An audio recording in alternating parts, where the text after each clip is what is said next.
السلام عليكم، كي دايرين؟ لاباس عليكم؟ كنتمنى تكونوا بخير وعلى خير. نتوما كتشوفوا هذا الفيديو، مرحبا بكم في فيديو جديد وفي وصفه جديده.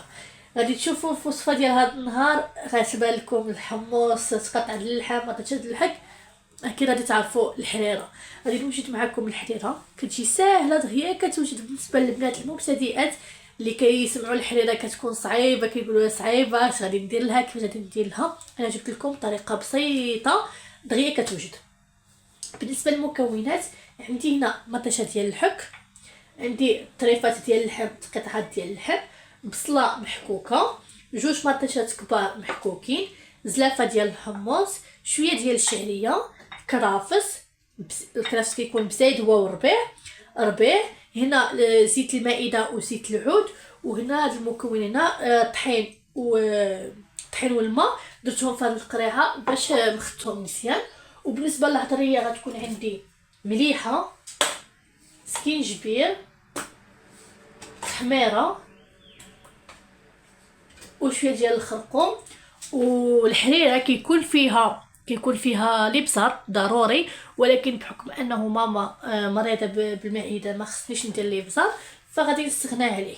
المهم بالنسبه للطريقه، غادي ناخذ الكوكوط نديرو فيها الحمص.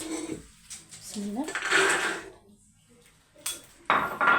غنديرو البصله، غنديرو مطيشه، غنزيدو هاد الطريفات ديال اللحم،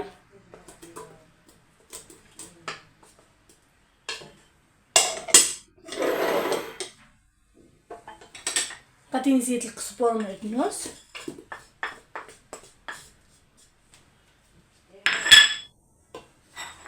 غادي نزيد الكرافس، غندير هادي وهادي.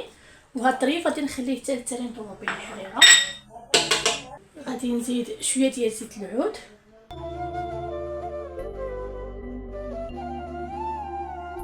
وغادي نزيد زيت المائده.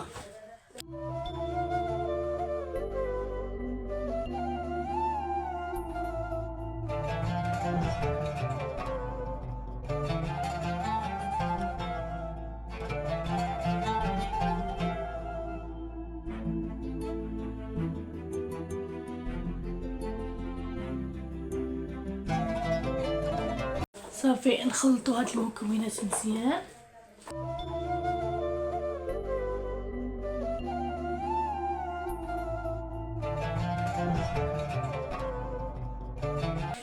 صافي البنات، وغادي نزيد عليها اطرو ديال الماء. صافي البنات، انا زدت الماء، نسيت الكوكوط ديالي. صافي وغادي نشعل عليها فوق البوطه حتى تبقى يعني نحس بها طابت، ونحلو عليها باش نوريكم كيفاش غادي ندورها. صافي البنات، حسيت صافي غادي نحلو.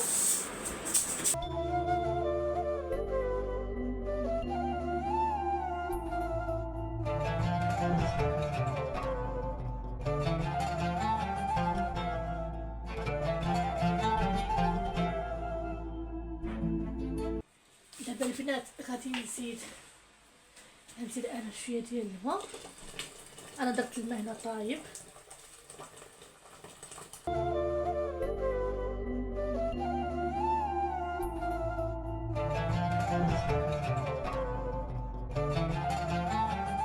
غادي ناخدو واحد السلافه، غادي نخوي فيها مطيشه الحك. صافي البنات، انا درت هاد مطيشه الحك هنا. غادي ناخد شويه ديال الماء من الكوكوط وغادي نزيدو عليها. كاين اللي كيلوح مطيشه هكا نيشان في الكوكوط، ولكن انا كنفضل نديرها هكا في زلافه وندوبها عاد نلوحها في الكوكوط. المهم نخليوها تذوب على خاطرها. وغادي نزيد الشعريه،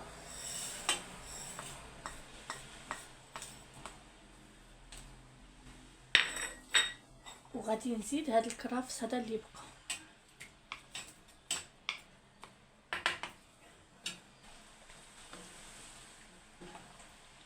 ونردها فوق البوطه تغلى.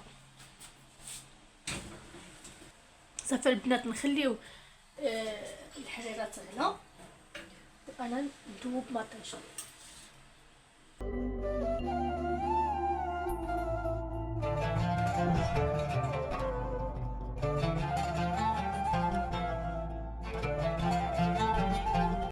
صافي ونزيدوها البنات. صافي ونبقاو نخلطوا الكوكوط. صافي البنات فاش طلع الغليه في الكوكوط انا غادي نرجع معاكم. صافي البنات انا بديت كنخلط الحريره ديالي وغتبقى دير لكم واحد الكشكوشه من الفوق. عاودوا تجيبوا شي زلافه وتبقاو تهزوه بالمغرف كاع ديك الكشكوشه اللي كتطلع نحيدوها غير بشويه. دابا غناخذ هاد الطحين والماء اللي صايبت صافي غنبقى نخوي بشويه وانا كنخلط.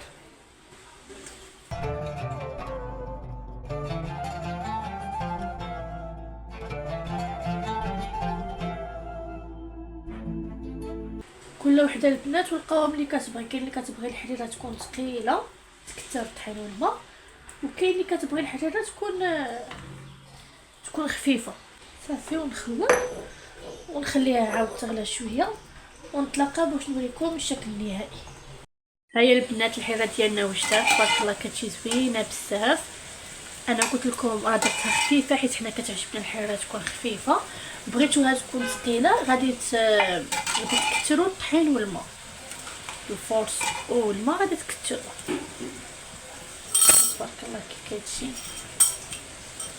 وسهله. اي وحده مبتدئه مع عمرها دارت الحريره غادي تصيفها بهذه الطريقه وغادي تجيها زوينه ان شاء الله.